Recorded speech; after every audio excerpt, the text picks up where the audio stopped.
(2021년) 전국 한인연합감리교회 사순절 40일 특별 새벽 예배 마지막입니다. 그 마지막 예배 말씀을 맡은 벨리 연합감리교회 유재동 목사입니다. 오늘 함께 나누고자 하는 말씀은 마태복음 27장 62절에서 66절 말씀입니다. 새번역 성경으로 읽을게요. 이튿날 곧 예비일 다음 날에 제사장들과 바리새파 사람들이 빌라도에게 몰려가서 말하였다. 각하, 세상을 미혹하던 그 사람이 살아있을 때에 사흘 뒤에 자기가 살아날 것이라고 말한 것을 우리가 기억하고 있습니다. 그러니 사흘째 되는 날까지는 무덤을 단단히 지키라고 명령해 주십시오. 혹시 그의 제자들이 와서 시체를 훔쳐가고서는 백성에게는 그가 죽은 사람들 가운데서 살아났다 하고 말할지도 모릅니다. 그렇게 되면 이번 속임수는 처음 것보다 더 나쁜 영향을 미칠 것입니다. 빌라도가 그들에게 말하였다. 경비병을 내줄 터이니 물러가서 제주껏 지키시오. 그들은 물러가서 그 도를 봉인하고 경비병을 두어서 무덤을 단단히 지켰다. 무덤에 갇힌 예수님, 대충 은혜란 말로 퉁칠 수 없다. 예수님께서 무덤에 갇히셨습니다. 성금요일 어제 십자가에 달리셨고 안식일이 되기 전에 아리마대 요셉이 그 시신을 달라고 해서 수습을 하게 되죠. 그리고 이젠 부활절, 내일 부활절로 가고 오늘 이 사이에 온전한 하루의 이 안식일을 예수님께서 무덤에 갇히신 채로 있게 되는 것입니다. 기도하는 중에 제가 이런 말씀을 좀 드려봤습니다. 예수님 좀 바쁘시긴 하네요. 아직 몸이 얼얼하실 텐데, 아직 그 상처 때문에 몸이 성하지 않으실 텐데 예수님 좀 천천히 가시면 어떻겠습니까? 고생하셨는데 좀 더 쉬시면 어떻겠습니까? 예수님, 우리도 아직 그 슬픔을 가지고 있는데 금방 부활절이 오면 다시 기쁨으로 넘어가야 되는데, 근데 슬픔이 깊어야 예수님께서 감당하셨던 것에 대한 그 우리를 향한 그 마음이 우리가 깊이 경험해야, 그래야 부활이 기뻐질 텐데요. 그래서 좀 늦추시면 어떻겠습니까? 그래야 또 때로 우리가 왜 예수님께서 십자가에 달려 죽으셔야 했는지 우리가 그것을 되돌아보고 반성을 해서 분명히 깨달고 가야 되지 않겠습니까? 그냥 겉으로만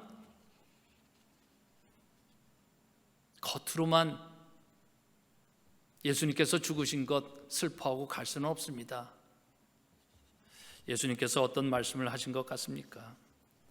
오늘날 우리는 이 시대, 어떤 시대에 살고 있습니까? 대개 슬픔, 고난 이런 것은 빨리 지나갔으면 좋겠다. 그리고 빨리 기쁨 왔으면 좋겠다. 이런 시대에 살고 있습니다. 그런데 그렇게 하다 보니까 우리 크리스찬들도 사람이 깊이가 없어지는 것 같고 인내의 끈기가 없어지고 뭔가 그 안에 하나님께서 우리에게 주시는 깊은 영감과 그리고 그 하나님께서 우리에게 주시는 그 사람됨의 그 모습들이 너무 얄팍해진 것이 아닌가 그런 생각이 들게 되는데 저만 그런가요? 여러분들은 어떠실까요? 각하 세상을 미혹하던 그 사람이 살아있을 때 사흘 뒤에 자기가 살아날 것이라고 말한 것을 우리가 기억하고 있습니다. 그들은 기억합니다. 그런데 제자들은 하나도 기억하지 못했고 그리고 다 도망가지 않았습니까? 더구나 사흘째 되는 날까지 무덤을 단단히 지키라고 명령해 주십시오. 그리고 그 대제사장들과 바리새인들이 부탁한 명령은 그 빌라도가 그의 병사들 통해서 지키게 됩니다. 경비병을 두어서 무덤을 단단히 지켰다. 예수님은 무덤에 갇히신 것입니다. 아리마대 요셉이 예수님의 시신을 잘 수습해서 무덤에 뉘어드렸는데 아직도 예수님은 저들에 의해서 갇혀 계시다는 것이죠. 우리는 이 슬픔의 토요일, 예수님께서는 과연 이 날이 어떤 날이었을까? 좀 더 생각해 보면 이렇습니다. 예수님께서 십자가 달려 죽으신 것이 우리에게 정말 큰 충격이 되는 거죠. 하나님의 아들이 이렇게 당하시다니. 그런데 우리는 압니다. 왜 예수님께서 그렇게 하셨는지. 그래서 예수님 고난당하신 그 무덤 안에 우리도 같이 들어가서 그의 이야기를 듣기 시작해야 할 것 같은데, 무덤 밖에 있으면 그 슬픔은 얕아지기 시작하고 그 슬픔이 얕아지면 부활절의 기쁨 또한 얕아지게 되는 것 같아요. 무덤에 갇히신 예수님, 은혜로만 퉁칠 수 없다. 예수님께서 그 안에 갇혀 계실 때 또 이런 질문을 해보게 됩니다. 주님, 그들이 가두었는데 괜찮으신가요? 그 전에 저들이 예수님을 체포하고 그리고 결국은 십자가에 못 박도록 내버린 그 자들이 아직도 주님을 가두고 계십니다. 괜찮으신가요? 이렇게 말씀하실 것 같아요. 난 괜찮다. 그들이 가두면 가둔 대로지 뭐. 나는 내 할 일을 했다. 내 마음은 그들에게 있는 것이 아니라 내 마음이 향한 그분은 하나님 내 아버지시다. 이제는 아버지, 내가 할 일을 다 했습니다. 그래서 제가 십자가 위에서 다 이뤘다 이렇게 얘기했을 때 정말 내 몸의 고통은 컸지만 이제 다 감당토록 하신 아버지 하나님께 감사했고, 그래서 마지막에 제가 아버지여 내 영혼을 당신 손에 부탁합니다 이렇게 했는데, 내 마음에 이제 있는 분은 아버지 하나님이다 이렇게 예수님께서 말씀하시는 것 같아요. 자기의 할 일을 다 하고 이제는 기다리신다. 자기의 일을 다 하고 기다린다. 할 일을 다 했다 하는 것을 우리 한국 사람들은 이렇게 말합니다. 여한 없이 일했다. 여한이 없다. 한이 없다는 것입니다. 말하자면 억울한 것이나 이런 것 없이 내가 정말 해야 할 일을 제대로 감당했다. 어떤 것도 아쉬움이 없다. 이런 말이죠.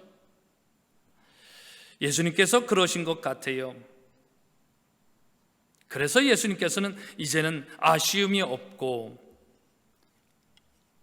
그 앞에 남은 것은 이제는 내일을 향한 것, 급하지 않다는 것입니다. 이미 다 준비되었으니까. 예수님께서 말씀이 육신이 되어 우리 가운데 거하심에, 그래서 우리 안에 거하심에 우리가 그 독생자의 영광을 보니 은혜와 진리가 충만하더라 이렇게 됐는데, 그리고 이제는 예수님께서 갈릴리에서 그 사역을 다 감당하시고 예루살렘으로 가시겠다 했죠. 예루살렘, 고난과 그리고 죽음이 기다리고 있는 그곳으로 예수님께서 피하지 않고 가시겠다 이렇게 하셨을 때 예수님 이렇게 얘기한 거죠. 십자가에 갈 그 길 가는 것은 내가 당하는 것이 아니라 아버지께서 내게 하는 일을 내가 감당하고 있는 것이다. 죽을 고난도 내게 있다. 요한복음이 말씀했잖아요. 그렇게 보면 예수님께서 오셔서 이 가는 길 하나의 순례길과 같은데, 그 순례길 마지막 무덤 안에서 그 마지막을 기다리고 계시는 것. 세계적으로 유명한 순례길이 있습니다.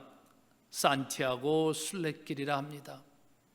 산티아고라는 것은 세인트 이아곱 하면 성 야고보를 얘기하는 거죠. 예수님의 제자, 아주 가까운 제자 세 분 중에 한 사람 야고보, 그렇죠? 그래서 야고보가 땅끝까지 가라 그러니까 나는 어디로 갈까? 그래서 그가 이제는 서쪽 저 끝까지 갔던 것 아니겠습니까? 그래서 성자의 길, 산티아고 길, 풀네임으로는 이렇게 되어 있습니다. 산티아고 데 콤포스텔라. 콤포스텔라라는 것은 벌판, 스텔라, 별인데 별이 쏟아지는 그 별판이라는 것입니다. 때로 우리의 삶에 어두움이 있을지라도 그 성자의 길을 가면 하늘에서는 별이 쏟아진다. 그런 길을 가게 되는데 그 길이 800km라는 거예요. 우리가 아는 먼 길 하면 한국 사람에게는 서울에서 부산 450km 정도 되는데 800km, 하루에 20km씩 좀 가면 40일 가야 되는 것. 익숙하지 않는 발에 물집이 잡힙니다. 발뿐만 아니죠. 무릎까지 아파오기 시작하고, 그리고 온몸이 아파오는데 때로는 일주일 동안 비를 맞으면서 걸어가야 한다는 것이죠. 순례길. 그런데 그들이 반드시 하는 것은 그날 밤에 몸살을 앓고 있다 할지라도 그 다음 날이 되면 그들은 반드시 일어나서 신을 신고 또 그 길에 들어서게 된다는 거죠. 근데 그 길에 들어서면, 성자의 길에 들어서면 이상하게 몸살 났던 그 몸이 조금씩 낫기 시작하는 신비를 경험하게 된다는 거죠. 뿐만 아닙니다. 가져가야 될 짐들이 있죠. 처음에는 그것을 다 가져가려 하다가 걷다 보면서 정말 내게 중요한 기본, 그것이 무엇인지 알게 되는 거죠. 그리고 또 줄여서 그 짐을 포기하지 않고 메고 가다 보면 어느 순간 그들이 경험하게 되는 것은 그 짐이 그들과 한 몸이 되는 신비를 경험하게 되는 겁니다. 예수님께서 나를 따르라면 누구나 자기 십자가를 지고 나를 따르라 하는 것은 그런 뜻인 거예요. 이스라엘 민족이 가나안 땅에 들어갈 때 이전에 가보지 않은 길을 걸어 들어가신다 했을 때 이제는 빈 몸으로 들어가는 것이 아니라 제사장들이 앞에 설 때 반드시 그들이 하나님의 언약궤를 메고 들어가게 하셨죠. 그랬더니 이제는 그 예수 그리스도의 십자가가 우리와 한 몸이 되고 하나님의 언약궤의 말씀이 그들과 하나가 되는 것을 경험하는 중에 말씀의 능력이 그들에게 나타나고 십자가의 능력이 그들에게 힘이 된다는 것 아니겠습니까? 그것이 순례길인데, 산티아고 이 순례길 그 마지막 종점은 산티아고 데 콤포스텔라 성당이라는 그 광장인데, 그 광장에 사람들은 도착하면 누구나 다 울기 시작한다는 것입니다. 영상을 한번 보겠습니다.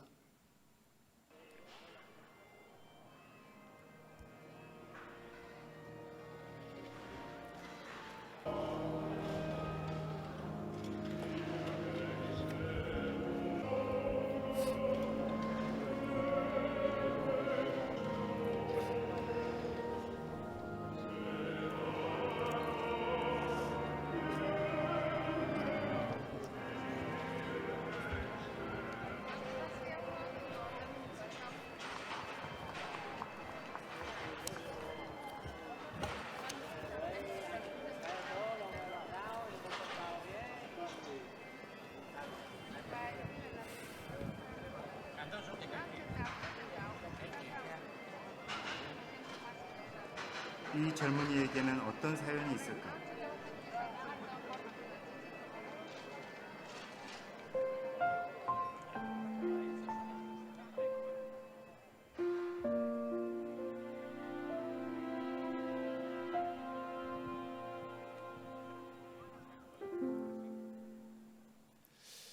이 젊은이에게는 어떤 사연이 있을까? 사람들이 순례를 하는 이유를 이렇게들 이야기합니다. 어떤 사람은 지은 죄에 대한 속죄를 하기 위해서, 자기가 잘못 살아왔던 것에 대한 미안함, 부끄러움, 그리고 다른 사람을 힘들게 했던 그런 죄, 말로 쉽게 은혜란 말로, 믿음이란 말로 퉁칠 수 없어서 스스로 그 죄책감을, 그 짐을 지고 가면서 사죄를 구한다는 것이죠. 어떤 사람은 상처와 아픔이 있어서 그 마음의 응어리가 마음을 떠나지 않아서 나이가 들면 그 응어리가 없어지는 줄 알았더니 없어지지 않고 더 그를 힘들게 하는 것, 그래서 그것을 어찌할 수 없어서 그 응어리를 붙들고 그 길에 나선다는 것이죠. 그리고 요즘 사람들은 또 자기 자신을 찾기 위해서 그 순례길에 들어선다는 것입니다. 돌아온 그동안 살아온 자기의 삶의 이 모습을 보니까 나이가 들었어도 어떤 경우는 다른 사람들의 말, 다른 사람들의 기준, 다른 사람들의 시선, 거기에 늘 자신을 맞추다 보니까 과연 살긴 살았는데, 나이는 들긴 들었는데 내가 누군지. 젊은이들도 똑같다는 거죠. 부모님이 원하는 삶을 살려고 하다 보니까 어느 순간 결단을 하면서 해야 되는데 정말 내가 누군지 알지 못해서 그들은 이제는 그 길을 나섰다는 거죠. 바도하는 사람 없는 거 혼자 길을 걷다 보니까 자기 자신 속에 있는 상처받은 자기와 이야기하기 시작했고, 자기 속에 기가 죽어서 제대로 말을 하지 못하던 그런 자기가 자기한테 말을 걸어오기 시작하고, 그러는 중에 엠마오 제자 그 길에 와서 동행하시는 예수님을 만나듯이 그들도 그곳에서 그들과 동행하는 하나님을 만나게 된다는 것, 그렇게 된다는 것입니다. 예수님께서 가신 이 마지막 무덤 속에서의 순례의 마지막, 그 무덤에 오래 머무르고 싶습니다. 부활절로 빨리 가지 않고 오히려 오래 머물러서 예수님께서 느꼈던 그 모든 육신의 고통과 그 다음에 그 창과 대못이 그의 이 손과 발을 관통했었던 그 모든 몸의 아픔의 얼얼함들, 그런 것을 같이 경험하고 싶습니다. 무덤에 같이 있고 싶다는 것입니다. 우리가 예수님께서 왜 그 일을 감당하셨을까? 예수님은 어떤 사연이 있으시길래 이 십자가의 길을 가셨던 것일까? 우리는 이미 설교를 통해서, 수많은 설교를 통해서 다 알고 있습니다. 문제는 그것을 얼마나 우리 몸으로 느끼느냐는 거죠. 깊이 느껴야 깊이 있는 하나님의 그 에너지와 영감이 있는 사람이 되고, 그런 하나님의 성도의 공동체를 이 세상에 만들어 그걸 세상에 증거하면서 살게 되는 것인데, 그 깊이, 대충 은혜로, 대충 믿음이란 말로 퉁치고 지나갈 수 없는 그 깊은 죽음의 골짜기와 고난의 그 무덤이 있는 것인데, 그것을 피할 수 없다는 것 아니겠습니까? 팬데믹을 겪으면서, 그리고 이 말씀을 묵상하면서 하나님께서 떠오르게 하신 것은 포로기였습니다. 그전에는 포로기는 그냥 잡혀갔구나 그렇게 생각했습니다. 예수님께서 십자가에 달렸다는 것, 우리의 죄를 대신을 위해서 지신 것이다, 그냥 쉽게 넘어갈 수 없게 하는 것, 포로기에 그 숨어 있는 것이 있었어요.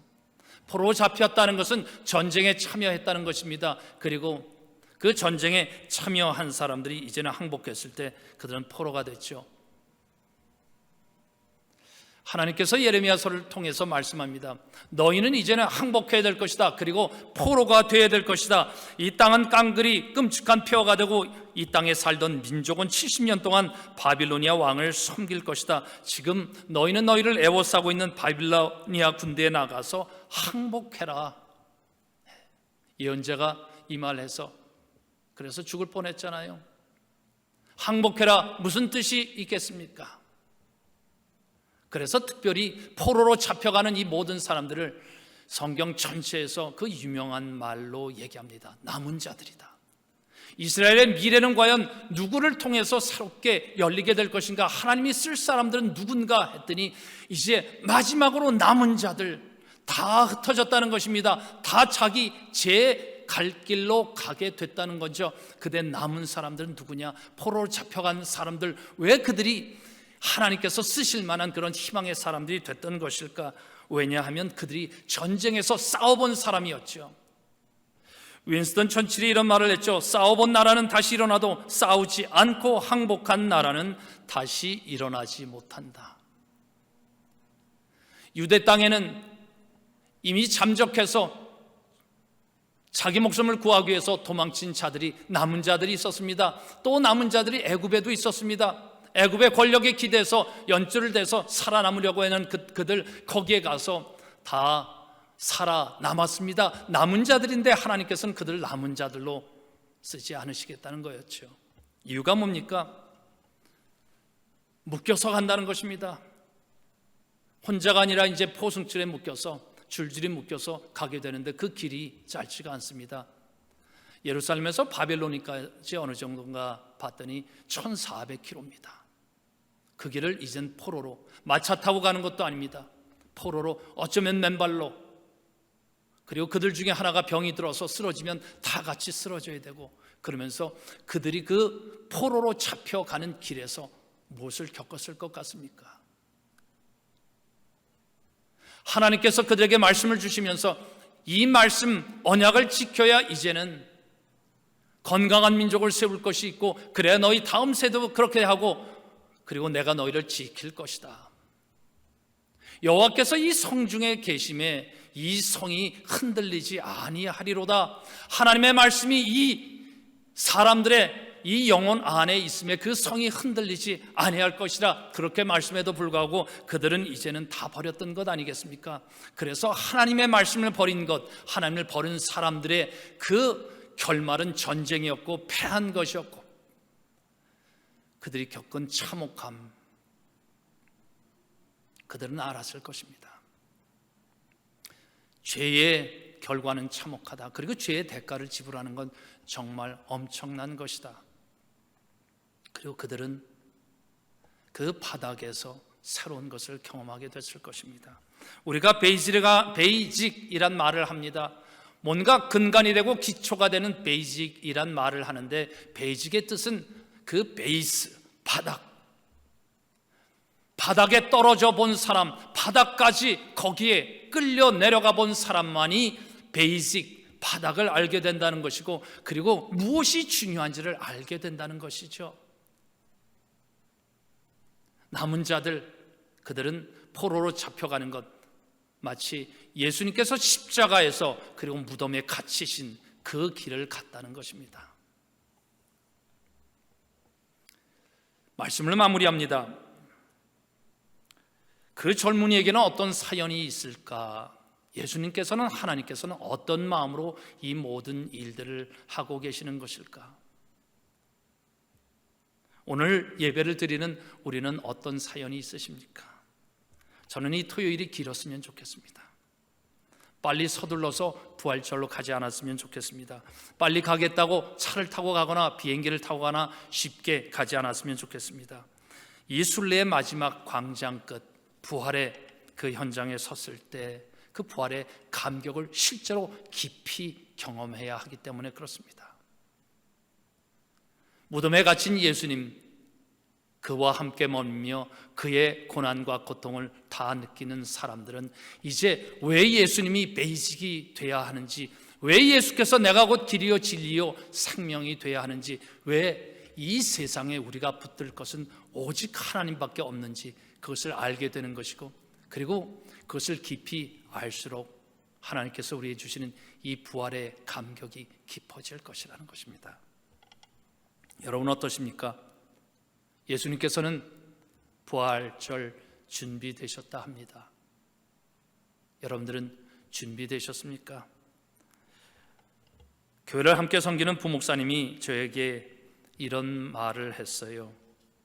부활의 감격은 대충 신용만 하는 회개로 퉁칠 수 없다. 부활의 감격은 대충 은혜란 말로 퉁칠 수 없다. 좋은 부활절 맞으시길 축복합니다. 아멘.